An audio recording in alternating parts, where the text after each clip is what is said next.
구약성경 여호수아 5장입니다.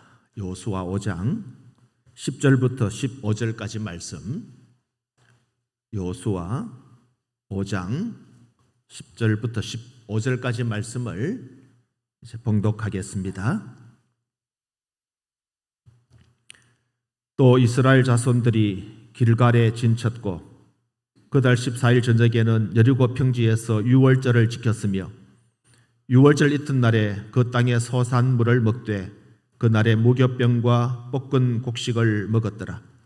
또 그 땅의 소산물을 먹은 다음 날에 만나가 그쳤으니 이스라엘 사람들이 다시는 만나를 얻지 못하였고 그 해에 가나안 땅의 소출을 먹었더라. 여호수아가 여리고에 가까이 이르렀을 때에 눈을 들어 본즉 한 사람이 칼을 빼어 손에 들고 마주서 있는지라. 여호수아가 나아가서 그에게 묻되 너는 우리를 위하느냐 우리의 적들을 위하느냐 하니 그가 이르되 아니라 나는 여호와의 군대 대장으로 지금 왔느니라 하는지라. 여호수아가 얼굴을 땅에 대고 엎드려 절하고 그에게 이르되 내 주여 종에게 무슨 말씀을 하려 하시나이까. 여호와의 군대 대장이 여호수아에게 이르되 내 발에서 신을 벗으라 네가 선 곳은 거룩하니라 하니 여호수아가 그대로 행하니라. 아멘.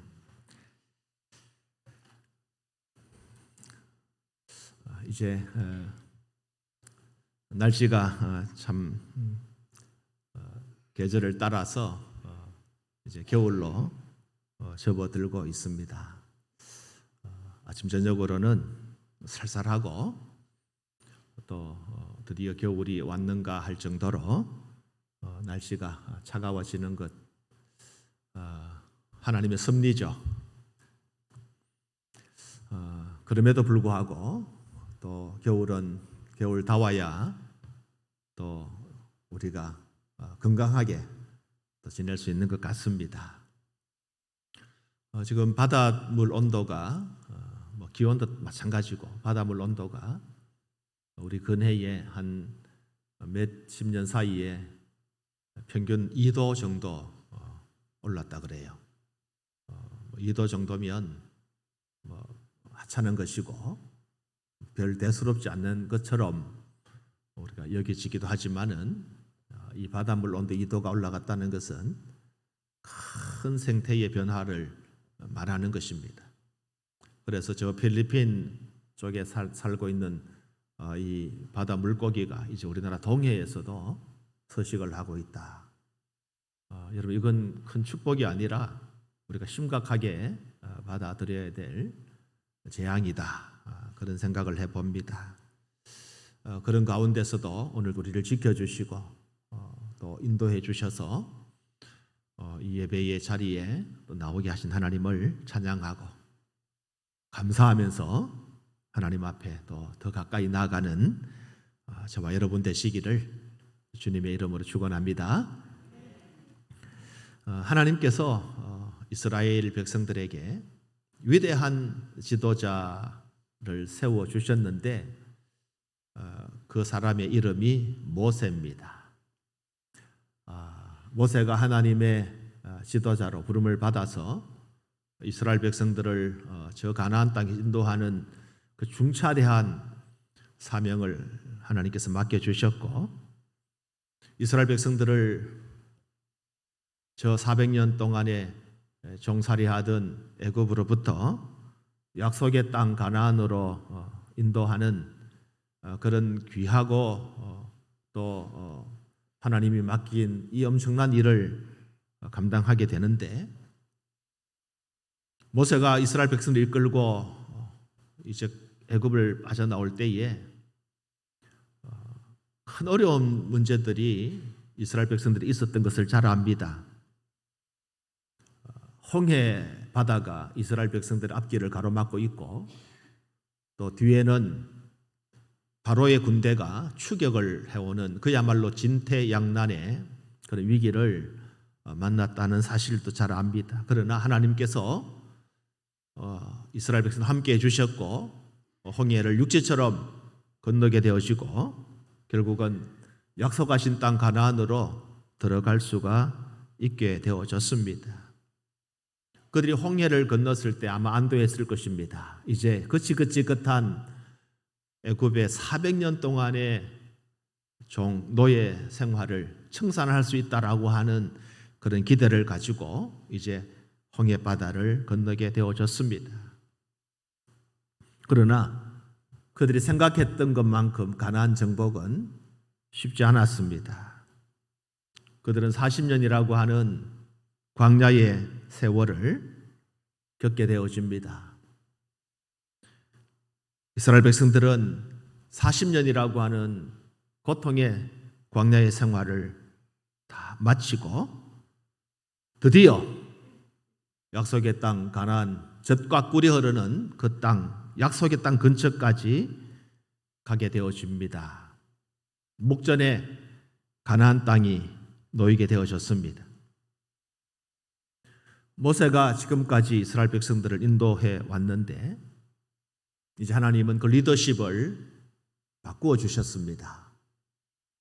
여호수아라고 하는 인물을 세워서 모세의 뒤를 이어서 이스라엘 백성들을 가나안으로 인도하는 역할을 맡기신 겁니다. 여호수아가 이 엄청난 사명을 받고 이스라엘 백성들을 가나안 땅으로 인도할 때에 모세도 그랬지만 난관이 여럿 있었습니다. 그 첫 번째 난관이 바로 요단강이라고 하는 난관이었습니다.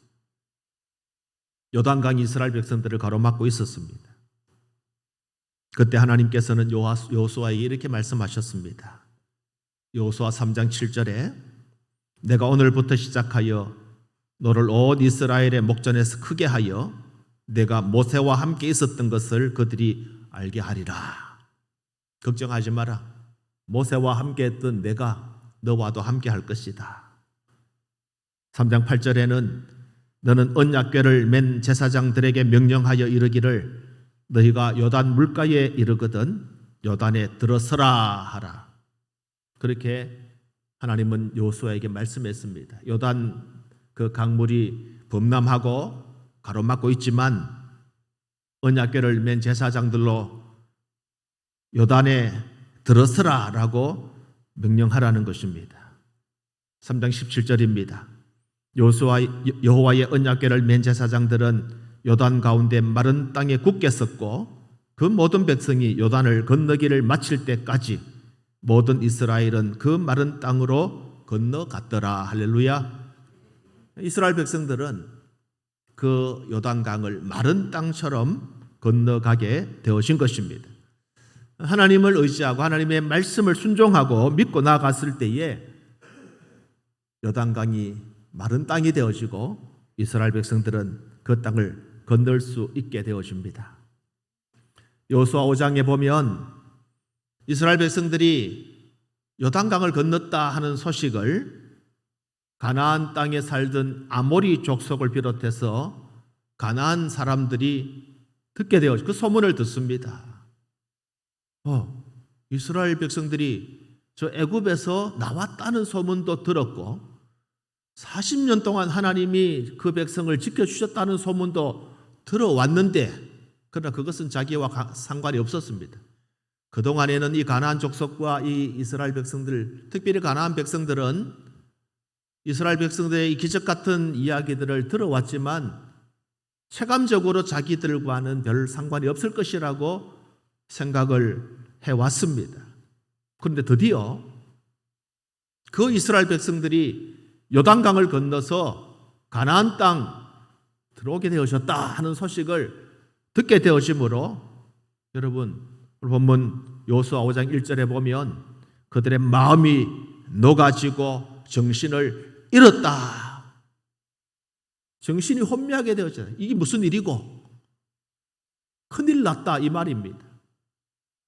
멀리 있었던 나와 상관없었던 것 같았는데 저들이 가나안 땅을 들어온다 하더라 들어올 것이야 소문이 많았지만 지금까지는 그것이 나와 별 상관이 없어 보였습니다. 그 가나안 땅에 살고 있던 이 백성들하고 이스라엘 백성들이 별 상관없어 보였던 것입니다.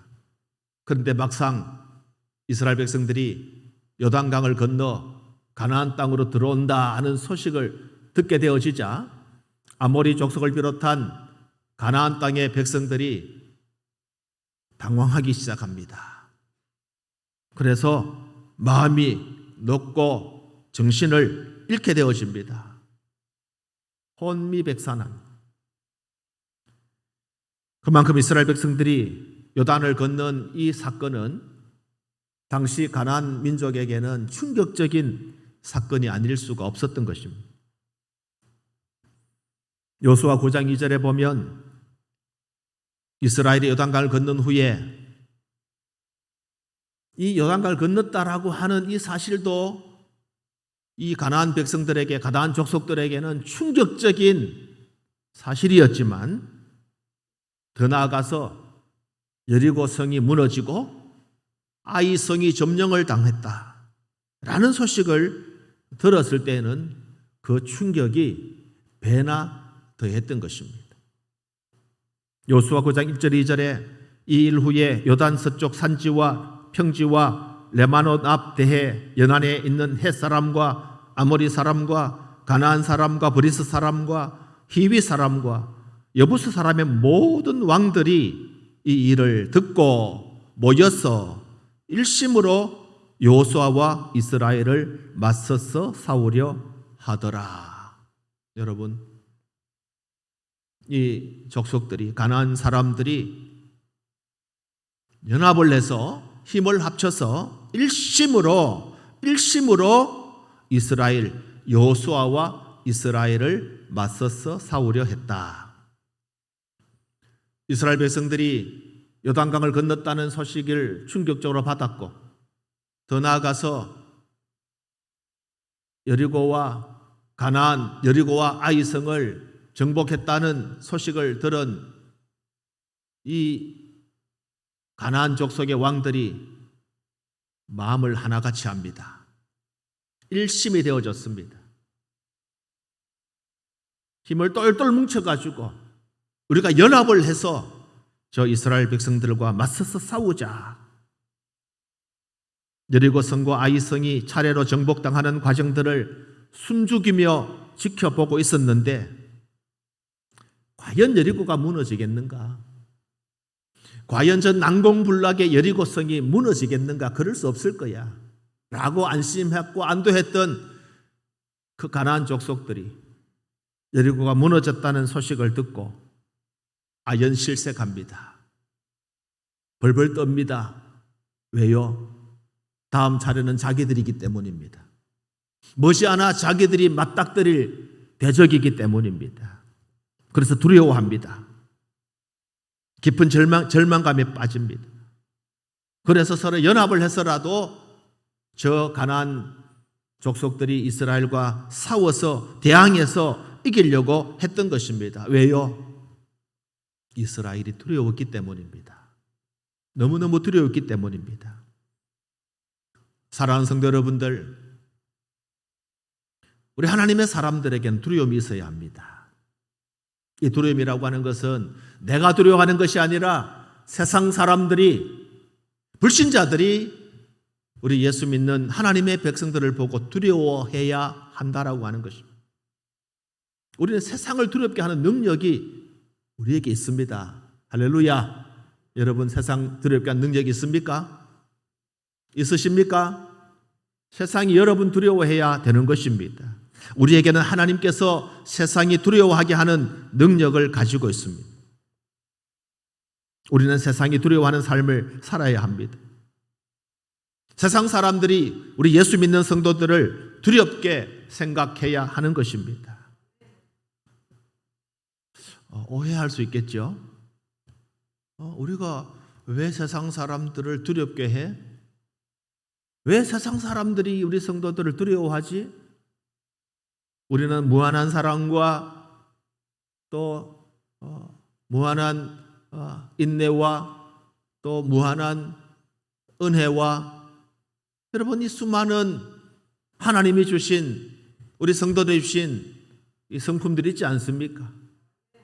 자비도 있고 말이죠. 참고 인내하면서 숨기는 그런 은혜가 우리 믿음의 성도들에게 있는데 왜 세상 사람들이 성도들을 두려워해야 하는가?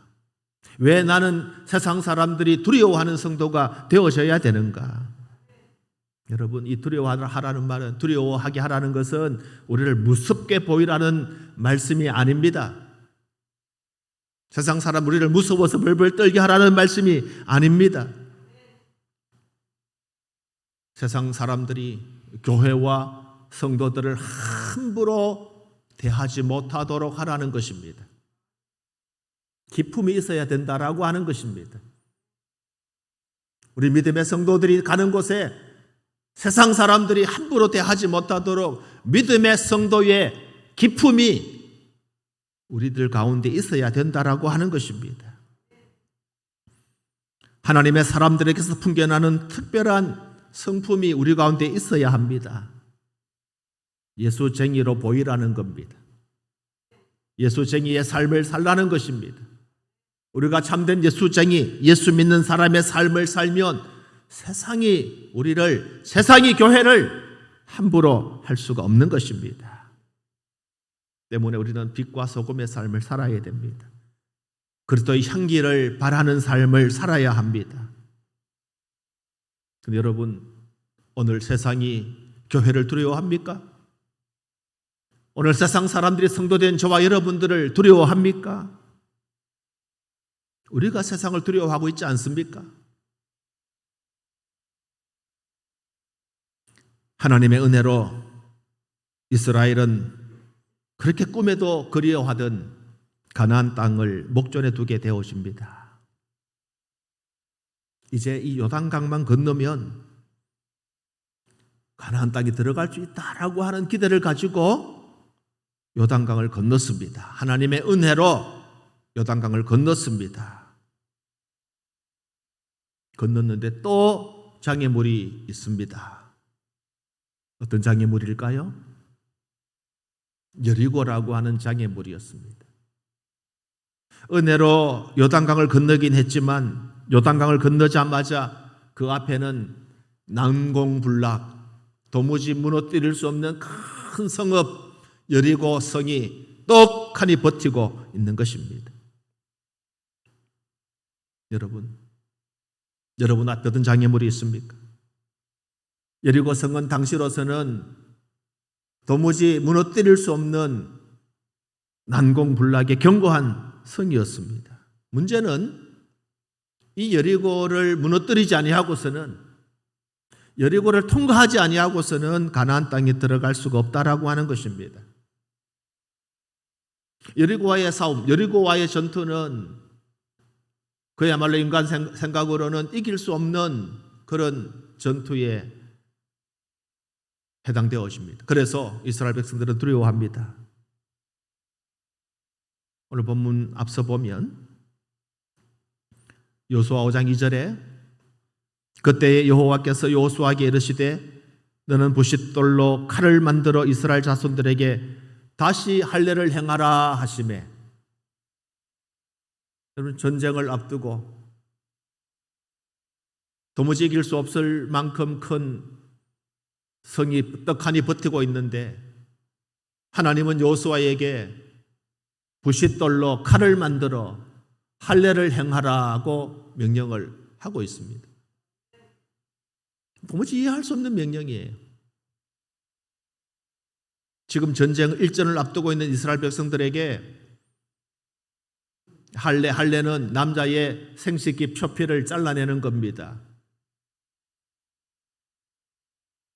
얼마나 고통스러운 일인지도 모르고 또 한번 이런 상처를 입으면 최소한 며칠 혹은 일주일 이상 불편합니다. 지금 오늘이 될런지 내일이 될런지 이제 전쟁이 벌어지는 그런 상황 가운데 하나님은 이스라엘 남자들에게 할례를 행하라고 하는 명령을 하고 있는 것입니다. 여러분, 할례가 뭡니까? 할례는 성별을 말합니다. 성별은 거룩한 구별을 말해요. 이스라엘 백성과 이방인, 세상과 하나님의 나라의 구별의 표시를 하나님은 할례라는 방식을 이스라엘 백성들에게 허락하신 겁니다. 할례를 행한다라고 하는 것은 하나님 앞에 구별된 삶을 살겠다라고 하는 표시이기도 합니다. 거룩한 구별을 의미하는 것입니다. 그러므로 할례라고 하는 것은 이스라엘 백성, 하나님의 백성에게는 반드시 필요한 의식이 아닐 수 없습니다. 반드시 행해야 되는 행위임에 틀림이 없습니다. 이스라엘 백성이라고 하면 세상과 구별된 백성이기 때문에 반드시 할례를 행해야 하는 것입니다. 그런데 왜 지금일까요? 왜 하필이면 하고 많은 시간도 있고 날도 있었는데 왜 하필이면, 아니면 좀 더 연기해서 전쟁을 이기고 난 이후에 충분히 할 수도 있었는데 왜 하필이면 전쟁을 목전에 두고 이스라엘 백성들에게 할례를 행하라고 말씀하고 있습니까? 여호수아 5장 4절 5절에는 할례를 시행할 이유에 대해서 하나님께서 말씀을 하십니다. 여호수아가 할례를 시행한 까닭은 이것이니 애굽에서 나온 모든 백성 중 남자 곧 모든 군사는 애굽에서 나온 후 광야길에서 죽었는데 그 나온 백성은 다 할례를 받았으나 다만 애굽에서 나온 후 광야길에서 난 자는 할례를 받지 못하였음이라고 했습니다. 애초 이스라엘 백성들이 애굽을 나올 때에는 모든 남자가 할례를 받았습니다. 그러나 그 할례 받은 남자들은 다 광야에서 죽었다는 겁니다. 지금 남자들은 광야에서 태어난 자들이고 광야 동안에는 할례를 시행하지 못했기 때문에 오늘 이 자리, 가나안 땅을 목전에 둔 이 자리에 하나님은 이스라엘 백성들에게 할례를 명령하신 것입니다. 그래서 지금 이스라엘 백성도 할례를 받아야 되는 것입니다. 그러나 지금 처해 있는 이스라엘의 형편은 도무지 할례를 받을 수 없는 형편입니다. 가끔 우리가 할례를 오늘날 세례라고 그렇게 의미를 우리가 부여하고 또 세례받는 이제 경우를 우리가 가지죠. 세례를 받죠. 세례를 받기로 작정을 하고 계획을 했지만 여러분, 그때 아니고 다른 날 되지 않겠습니까? 그날 내가 다른 일이 있습니다 라고 말하는 분들도 가끔 있습니다. 여러분, 세례의 그 날이 중요한 건 아니에요. 그런 예식을 행하는 날짜가 꼭 중요하다고 생각하지는 않습니다. 하나님이 나를 사랑하시고 하나님이 내게 은혜를 주시고 내가 하나님의 자녀라고 하는 것, 그것을 고백하는, 여러분, 세례는 그것이에요. 세례 받지 못했기 때문에 천국 가지 못하는 것도 아닙니다. 다만 내가 하나님과 거룩한 백성이라고 하는 관계 속에서 하나님을 믿음으로 섬기겠습니다라는 고백, 이제 죄가 예수 그리스도의 보혈로 깨끗하게 씻겨지고 하나님의 거룩한 백성으로 하나님 앞에 서겠다라고 하는 고백이죠. 그런데 왜 하필 여러분, 이 할례가 이스라엘 백성들에게 시행되어질 때의 그 시점이 왜 하필이면 이 여리고와의 전쟁을 앞둔 시점일까요? 도무지 이해되지 않는 상황이 이스라엘 백성들에게 일어나고 있습니다. 큰 전투를 앞둔 상태에서 할례를 받게 되어지면 인간적으로 그 전쟁을 이기기가 어렵습니다. 남성들의 군사들의 전투력이 너무너무 약화되기 때문입니다. 그건 불을 본 듯 뻔합니다. 명약관화합니다. 창세기 34장에 디나가 세겜 사람들에게 욕보임을 당합니다. 강간을 당합니다. 그래서 그 오라비들인 시몬과 레이가 복수를 해야 되겠는데 이 세겜 사람들을 복수하는 방법, 그들에게 할례를 행하면 너희들도 우리 민족이 될 수 있다라고 유혹을 합니다. 그리고 모든 세겜 사람들에게 할례를 시행합니다. 그리고 급습을 합니다. 할례받은 그들이 꼼짝할 수 없는 그때에 시몬과 레위를 비롯한 유다 사람들이 이 세겜 사람들을 죽이게 되어지죠. 여러분, 이 할례를 통해서 할례를 받고 전쟁에 나갈 수 있는 상황이 아닙니다. 그런데 왜 하나님께서는 이스라엘 백성들 이러한 명령을 하셨을까요? 그 이유는 지금 앞두고 있는 전쟁, 여리고 성 전투는 하나님의 방법대로 해야 되는 전투였기 때문입니다. 전쟁은 하나님께 속한 것이다. 여호사밧이 역대하 20장에 보면 여러분, 여호사밧이 모압 암몬의 연합 군대와 전쟁을 하는데 이 전쟁 이길 만한 힘도 없고 능력도 없고 그래서 여호사밧은 하나님 앞에 아무것도 없는 우리가 어떻게 저 모압과 암몬 군대와 싸울 수 있습니까? 이길 수 있는 힘이 우리에게 없습니다. 그렇게 기도할 때 하나님께서 뭐라고 말씀하셨습니까? 역대하 20장 15절에 너희는 이 큰 무리로 말미암아 두려워하거나 놀라지 말라. 이 전쟁은 너희에게 속한 것이 아니요 하나님께 속한 것이니라. 따라합시다. 전쟁은 하나님께 속한 것이다. 그렇습니다.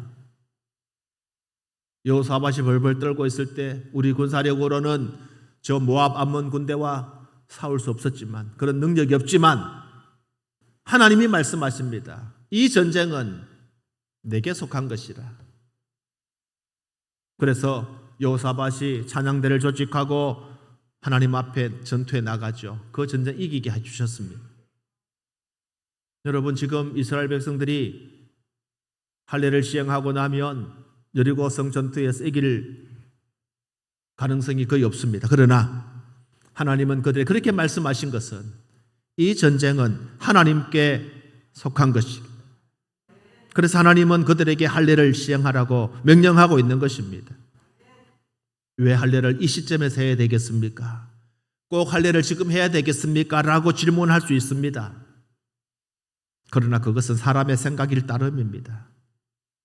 하나님의 시간표, 하나님의 시간은 지금이 할례를 행할 최적의 시간이요 최대의 기회라고 하나님 판단하신 겁니다. 이건 하나님께 맡겨야 됩니다. 이것이 하나님의 방법이고 이것이 하나님의 섭리입니다. 우리 믿음의 사람은 다만 하나님의 섭리에 순종할 뿐입니다. 그분의 판단, 그분의 섭리에 따를 뿐입니다.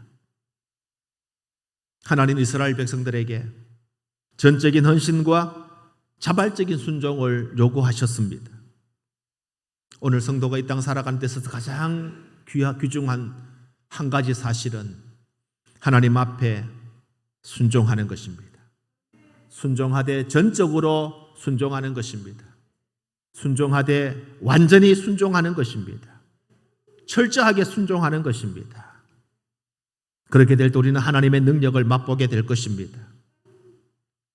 우리는 사람의 생각을 얼마든지 불평하고 원망할 수 있습니다. 하나님은 우리에게 불평하기보다는 순종을 원하십니다. 성도 여러분들, 이해할 수 없는 명령을 받아본 적이 있습니까? 만약 있다면 여러분 어떻게 그 명령에 반응하셨습니까? 인간 이성으로 이해할 수 없는 명령 앞에 우리 이렇게 스스로를 위로합니다. 아마도 하나님의 생각이 잘못되었을 거야. 하나님이 착각하셨을 거야. 그렇지 않고서는 어떻게 이런 명령을 하실 수 있을까? 스스로 자기를 위로하면서 내 생각이 옳았고 내 판단이 옳았고 그래서 나는 내 생각대로 하겠다. 여러분, 이런 생각들을 우리는 가지고 아마 지금껏 살아왔을런지도 모릅니다. 만약 내가 하나님의 말씀대로 순종하고 믿음대로 살아가고 있음에도 불구하고 내가 적어도 하나님의 말씀대로 살려고 애를 쓰고 하나님의 백성다움을 가지고 믿음으로 살려고 애를 쓰고 몸부림치고 손해보고 살았음에도 불구한데 그럼에도 불구하고 하나님께서 여전히 내게 이해할 수 없는 명령, 이해할 수 없는 그런 하나님의 말씀이 내게 주어지고 있다면 여러분 기대하십시오. 하나님의 분명한 섭리가 여기에 있구나. 여러분, 내가 하나님의 말씀대로 살지 않고 내 멋대로 살다가 하나님의 이상한 명령, 하나님이 이해되지 않는 명령 오면 그냥 거부할 수 있어요. 왜? 지금까지도 하나님 말씀대로 살지 않았기 때문에. 그 별로 중요하지 않고 대수롭지 않습니다. 늘 하나님 그래 왔고 나는 늘 불순종해 왔고 별 문제가 되지 않아요. 여러분 지금까지 불순종하고 살았는데 하나님이 이해할 수 없는 명령 주셨으면 여러분 별로 신경 쓰지 않아도 됩니다. 지금도 그랬고. 근데 우리가 하나님 말씀대로 살았고 적어도 믿음으로 살려고 몸부림치고 애를 썼는데도 불구하고 여전히 하나님께서 또 내게 이해할 수 없는 명령을 지금 주고 계신다면 하나님 앞에 감사하십시오. 하나님 이 일을 위해서 내게 특별한 하나님의 은혜를 주시려고 하는 계획이 있다는 사실을 깨달으시기를 바랍니다.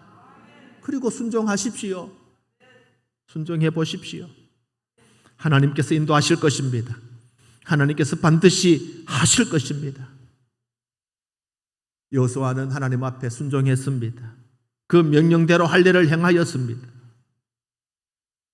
하나님은 할례를 행한 그곳을 애굽의 수치를 떠나가게 한 곳, 굴러갔다, 수치가 굴러갔다 해서 이름을 길갈이라고 이름을 붙여주었습니다. 그리고 그 길갈에서 이스라엘 백성들이 유월절 하나님께서 명령하신 절기를 지켰습니다.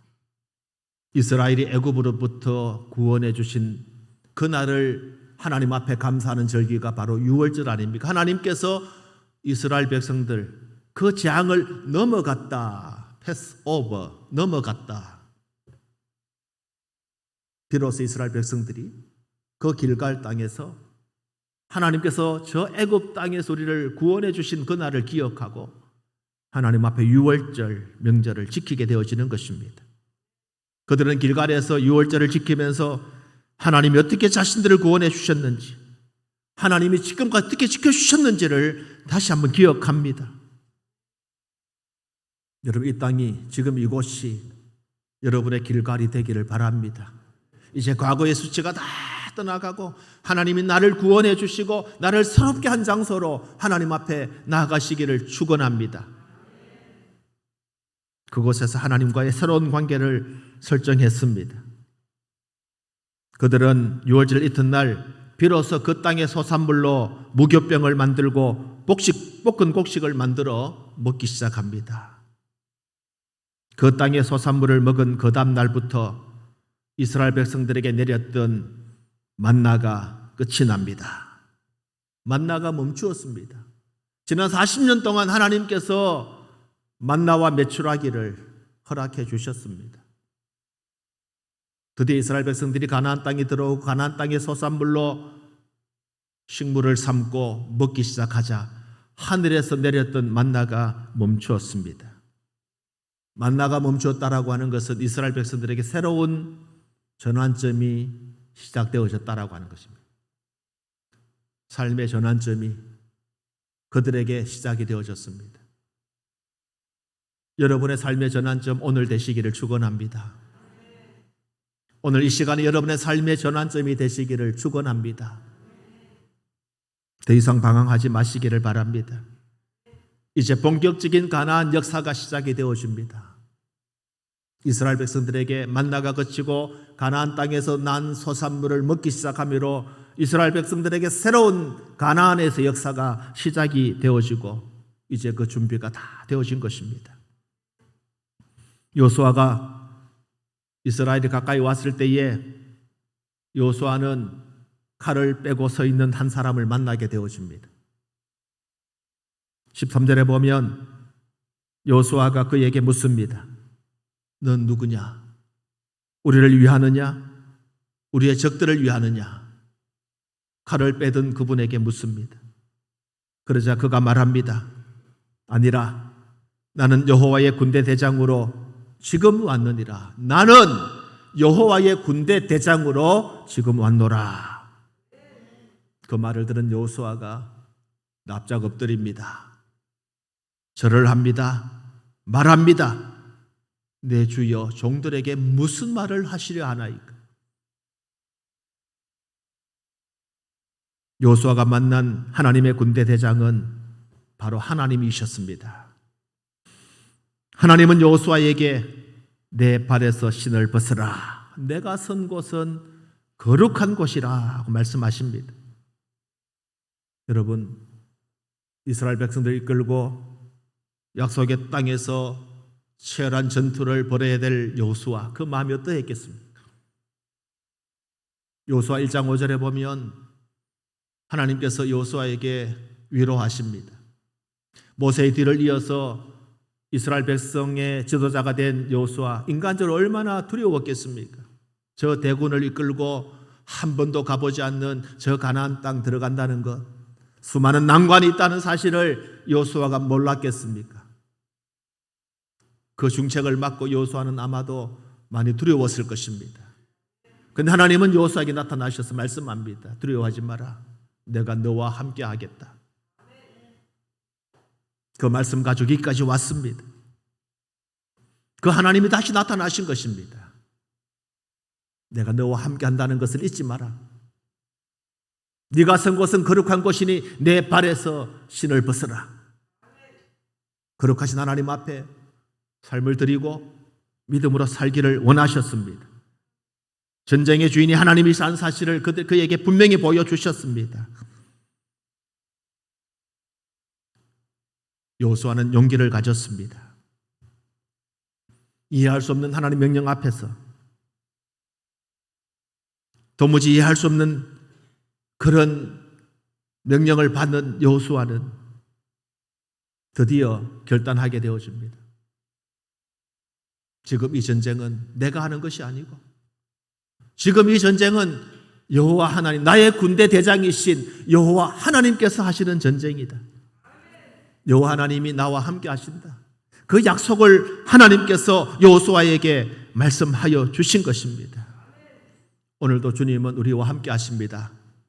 오늘도 그 거룩하시고 능하신 하나님은 우리의 군대 대장으로 우리와 함께 하심을 믿으시기를 바랍니다. 그분의 능력으로 우리를 보호하고 계심을 믿으시기를 축원합니다.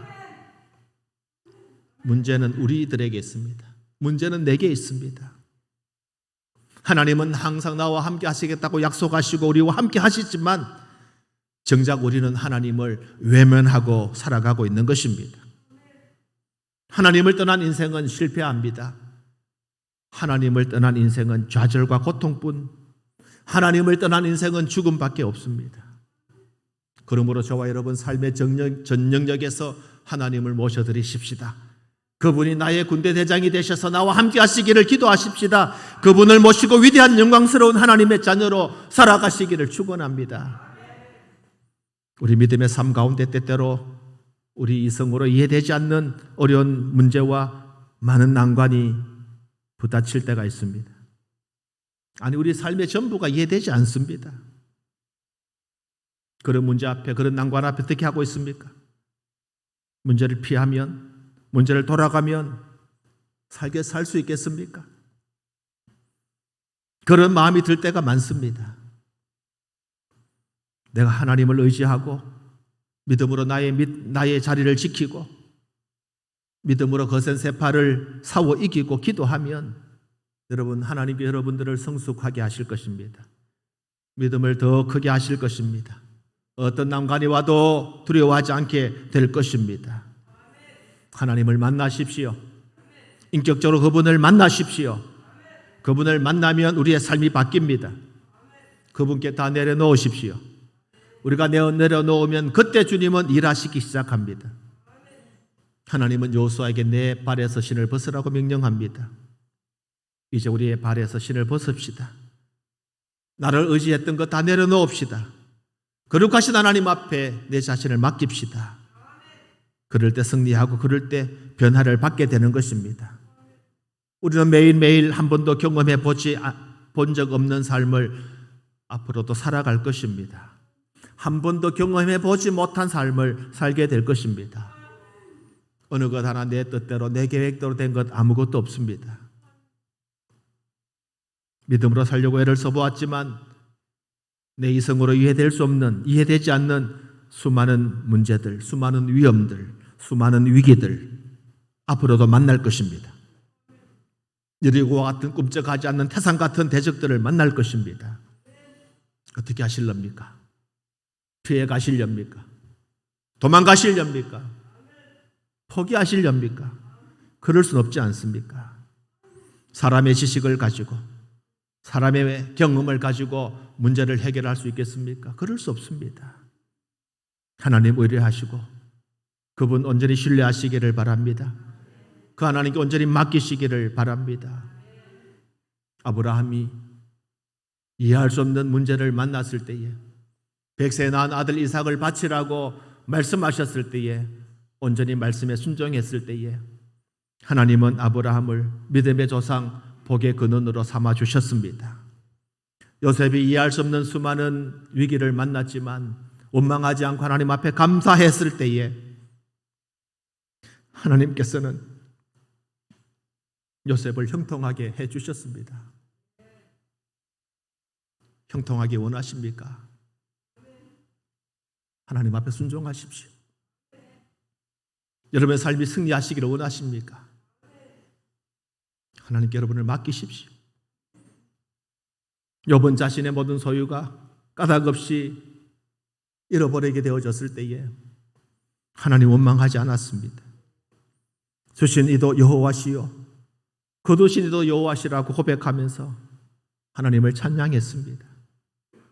그때 욥은 눈으로 뵙는 하나님을, 눈으로 뵙는 은혜를 누리게 되어졌다고 고백합니다. 우리 주님은 하나님의 아들로 이 땅에 오셨습니다. 하나님이신 그분이 이 땅에 오셨습니다. 그분이 이 땅에 오셔서 무엇을 하셨습니까? 저와 여러분들을 구원하시기 위해서 십자가에 못 박혀 죽으셨습니다. 주님은 십자가를 앞에 두고 기도하셨습니다. 아버지 하나님, 할 수만 있으시거든 이 잔을 내게서 물리쳐 주시옵소서. 얼마나 고통스러우셨으면, 십자가는 비록 예수님일지라도 지기 어려운 고난이셨습니다. 그러나 순종했습니다. 그때 그분 그 십자가를 통해서 우리의 구원을 이루셨습니다. 하나님을 믿고 하나님께 맡기고 하나님 앞에 내어드린다는 것, 하나님께 전적으로 의지한다는 것, 하나님을 신뢰한다는 것, 우리의 인간적, 이성적 지식으로 믿는 것이 아니라 하나님의 능력을 전인격적으로 신뢰하는 것. 저는 오늘 이해되지 않는 많은 문제들 앞에서 오직 하나님께 나아가서 하나님만 의지하고 하나님께 맡김으로 그 문제가 해결되는 놀라운 축복이 오늘 저와 여러분들 가운데 있기를 축원합니다. 하나님은 문제보다 크신 분이십니다. 여러분의 문제가 얼마나 큰지, 여러분의 문제가 얼마나 크더라도 하나님은 그 문제보다도 크신 분이심을 믿으시기를 축원합니다. 이해할 수 없는 문제들 앞에서, 이해할 수 없는 많은 문제들을 만날 때 그 문제보다 크신 하나님 신뢰하시고, 하나님 이 문제를 통해서 내가 하나님께 더 가까이 나아가기를 원하시는 아버지의 그 마음, 아버지의 그 심장이 있다는 사실을 여러분 믿음의 눈으로 바라보시고 감사하시면서 오늘도 그 축복의 하나님 찬양하면서 순종하시고 하나님이 약속하신 놀라운 은혜를 하나님 앞에서 누리며 그 은혜로 감사하며 기뻐하는 복된 하나님의 백성 되시기를 우리 주님의 이름으로 축원합니다.